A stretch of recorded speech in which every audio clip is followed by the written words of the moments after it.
दशबंधु नमस्कार जय जगन्नाथ। दशबंधु आम अनेक समय जदि टंकार अभाव रोचे आम सप्ताहर गोटे दिन पालिबा ही उपायटी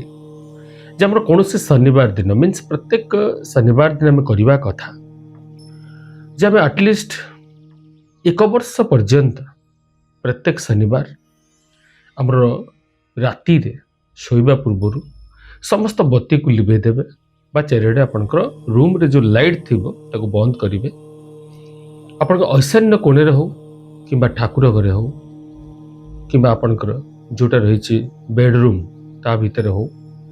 ईशान्य दिगरे बसबे पश्चिम दिग को मुह कर आपण गोटे धूपदानी रे लवंग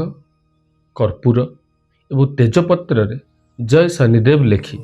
आपण ताको जालिबे से धुआं से बास्ना मोर चारिआडे जीव तो धीरे धीरे देखिए आपण घरर एवं आपण निज भाग्यर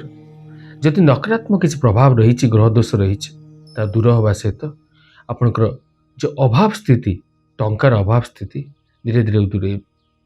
अनेक समय आम अनेक किसी पुराणा शास्त्र दी जाइथिबा नियम जहाँकि बिना पैसार उपचार आगुरी करुथिले लोक मैंने भलरे थिले सेमती आपण करंतु विश्वास सहित निश्चय भले रहंतु। ज्योतिर्विद पंडित श्रीपति आचार्य पुनर्बार आपन को आशीर्वाद भिक्षा करुचे कि आपण माने चैनल को टिके लाइक शेयर सब्सक्राइब करुथिबे एभला छोट छोट टिप्स देखा पाउथिबे। जय जगन्नाथ।